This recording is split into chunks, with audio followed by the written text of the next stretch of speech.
Rev up your engines!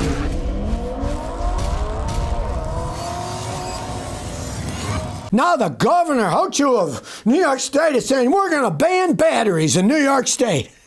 Hey, I thought they were into being green in New York State, right? Now they're banning batteries, right? Well, what it comes down to is, of course, a lot of these electric bicycles start on fire because they're charged incorrectly or they're cheap Chinese junk and they overheat because they weren't made right in the first place.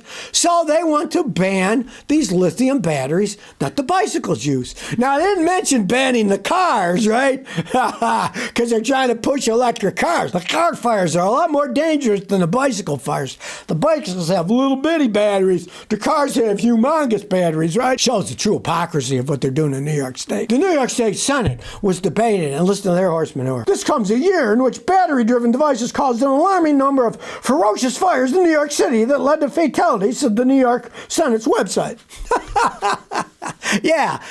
Now, don't talk about the electric cars that do the same thing, right? Because you're pushing electric cars. Blame the little bicycle electric scooter people, right? Always pick on the little guy. Don't pick on the big guy who spent 150 grand for his electric car, right? We're not going to ban them. And those fires can go on for days sometimes before they finally put themselves out. The little bicycle ones are pretty easy to put out, right? So they always go after the small guy, the stuff that has very little consequence, right? And of course, guess what? Seattle's jumping in on this too.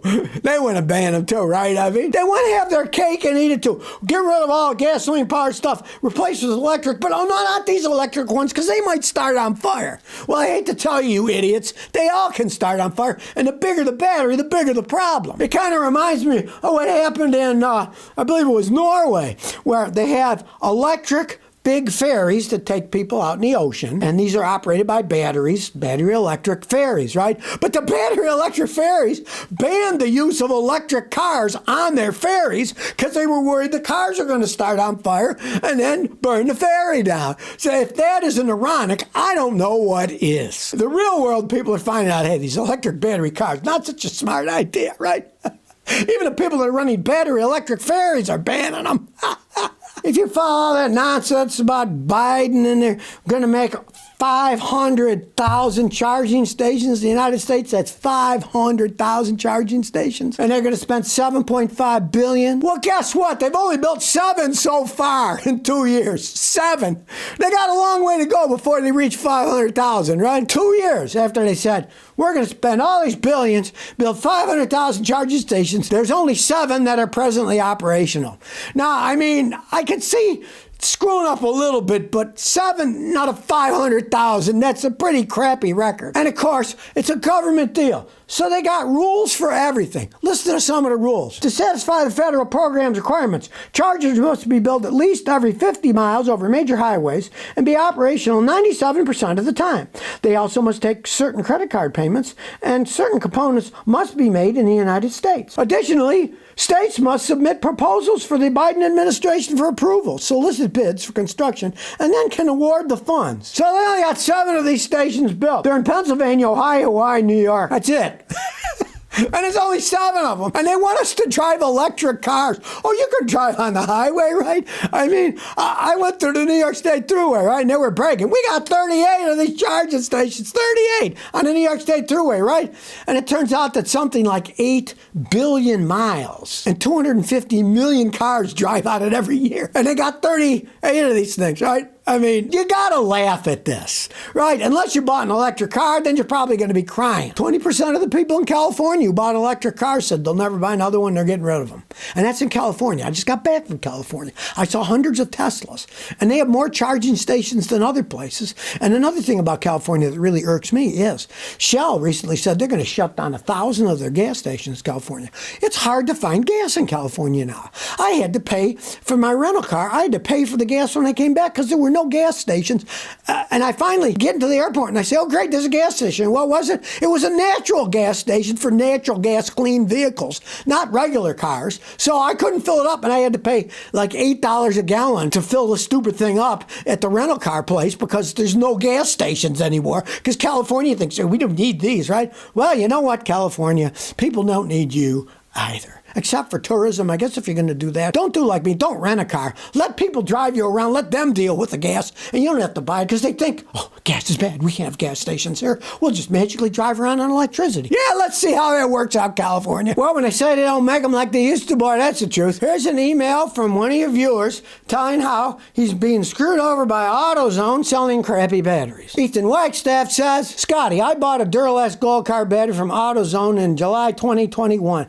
After only 2.5 years, the battery went bad. So I went back and I was eligible for a free replacement under the 3-year warranty. The new battery was put in my car. It was so bad I was stranded on the side of the road. They just replaced it, and the one they replaced it with stranded on the side of the road. With the other one, it lasted 2.5 years. The second one didn't even last a day, right? I was so far away from home, I had to get my car towed to the nearest store that sells batteries. It was O'Reilly. I had to buy a new battery. In the case of the Duralast battery from AutoZone, it turns out you can't return a warranty replacement battery to their store. I've been a customer at AutoZone for quite a few times, but I'm not going to them anymore. Well, that's a replacement battery, so we can't give you your money back for it.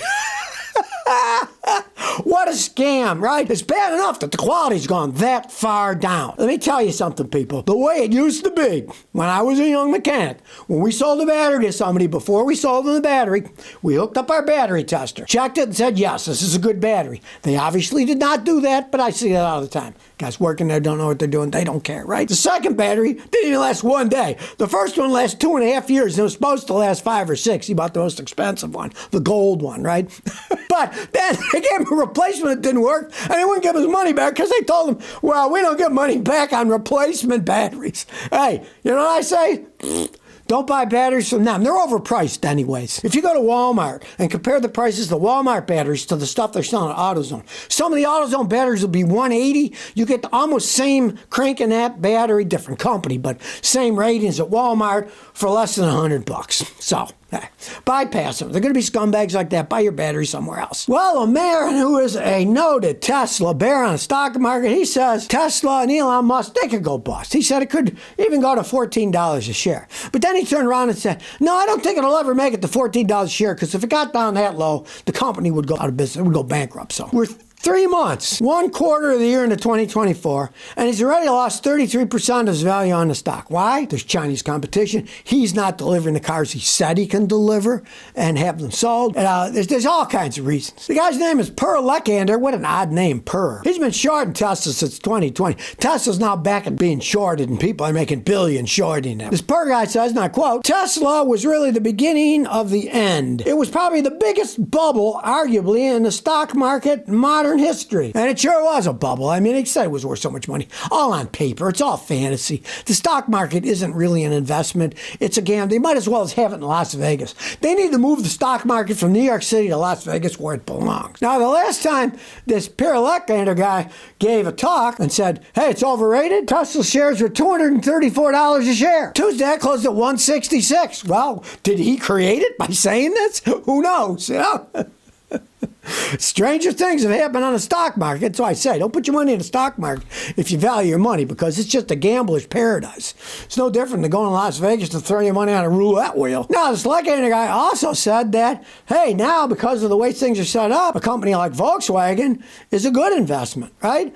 And check Volkswagen. This year, Volkswagen stock's going up. Guy seems to know what he's talking about. But as I said, I don't know if there's anybody putting their money in the stock market. It's just a gambler's paradise. And one bad thing happens, and then the stocks drop like a balloon. People make up new companies. Oh, it's great, it's great. And people put all this money in, and then it all just disappears. There's so many con artists out there in the stock market doing these things where they're just using shell corporations to get on the stock market, or they're using any kind of little side rule to squeeze in a sleazy stock to make it look good, and then it all falls apart and people's money goes down the toilet. I mean, you can't trust those people as far as you can throw them. Well, if you're worried about me falling into the ocean when I was in California on Highway 1, don't worry, I made it out alive. But the next day, part of Highway 1 just fell into the ocean.